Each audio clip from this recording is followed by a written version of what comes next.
IPXers, welcome to CES 2026 this year in Las Vegas.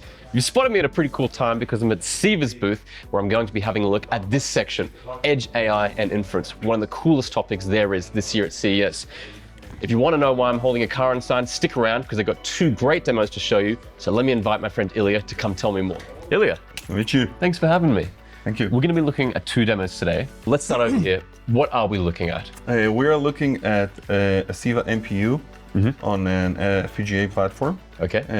Deploying a license plate recognition model from AIZIP, basically detecting a vehicle and a number as it would happen in real life. So what we did here, we kind of printed a car with a license plate. We couldn't afford a real Chevy. Yeah, we wanted to fit a real car, but it was not possible. So basically, the model was trained to detect a vehicle and a plate and a license plate. And you can see when it detects, it opens. And once the car drives in, the gate will close. AIZIP, what is AIZIP? AIZIP is a company that develops custom, very high quality models for different applications. Okay, and then you can take voice, these models, put them straight onto your FPGA. They provide us a very deployable model that we can deploy on our MPU and then build a demo application. And again, whoever is engaged with AIZIP with our platform will basically be able to have access to those models. So next question that I'd have for you is sort of the inputs and the outputs of the system. Yep. You know, traditional MPUs can be any number of inputs. So what does yours typically intake? Is it always cameras? Is it microphones? So no, our MPUs are able to handle anything from the smaller workloads for light vision, audio, voice, and sensing, all the way up to large language models. Specifically here, we're demonstrating a very small, relatively small model to show the capabilities, but again, this can scale up to pretty much anything. There's a lot of MPUs on the market at the moment. That's correct. Why would somebody use yours? We're coming from a DSP and low power expertise. Okay.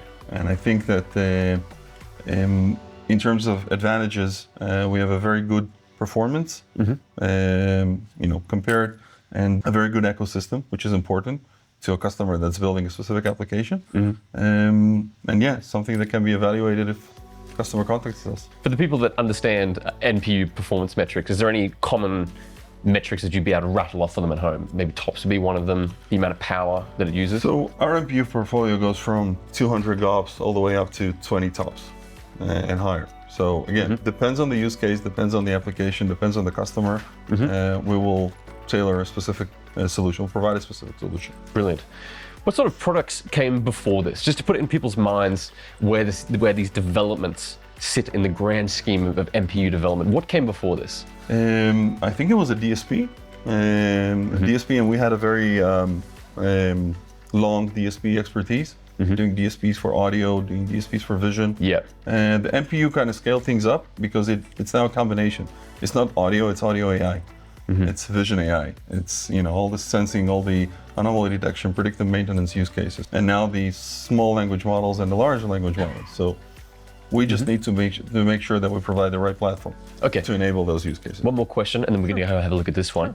Where can people find out more about this? If someone wants to evaluate this technology, where they can contact us. We can provide all levels of evaluation from the benchmarking to the simulation to emulation on the hardware. Beautiful. Okay, let's check out this demo. Sure. All right, first off, what are we looking at here? So Model Zoo is a common term for pre-trained models that can be deployed for various purposes on an MPU platform. Companies invest a lot of efforts and resources into building deployable models, whether they are for real-life applications or benchmarking. We stepped out and worked with Embed UR to create a custom Model Nova, which is basically a website that our customers can access. You asked about evaluation earlier.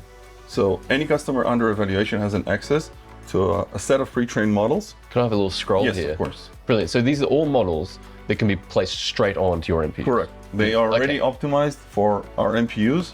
You can download them. You can get all the matrix, all the performance, right? And if you can see very popular ones here. They've got mobile, net, tiny ML. So as you can see, it's all scattered, right? It's vision, it's voice, it's anomaly detection. So it's pretty much everything. So if you click on the model, right, you can see that the platform here, the data set, the format. Yep. Means it's How already, depth you want to go to. Yep, cool. and then, all additional matrix. And of course, you download the model, it's in TF Lite, you deploy it, and you're good to go. Sometimes people won't understand how helpful this is because they don't understand what came before this, right? Yes. What has come before this? Before you had convenient model zoos like this, how did people take models? How long did it take them? There is, to upload them? I think the heaviest process is coming from development to deployment. When you develop a model and then you need to optimize it to make sure it will run quantized And on it a specific fits. edge AI platform, this is a really painful process and very long. So working with a company like MPUs, they're basically shortening this significantly and allowing our customers to get the performance of models on our platform. Yeah, this is the beauty of Ceva, right? Yes. You have such a wide portfolio, everything for the connected smart home and edge, right? You've got your own MPUs, you've got convenient models to put straight on them. I mean, this is really the advantage, isn't it? I think so. I think it's very beneficial for the customer. I mean, they're getting basically all the IP blocks, including the software and the models. So they don't need to go and download it from, I don't know, Hugging Face or whatever. Basically, whatever they need just to get a performance perception or actually build an application, they can get it from us. Brilliant.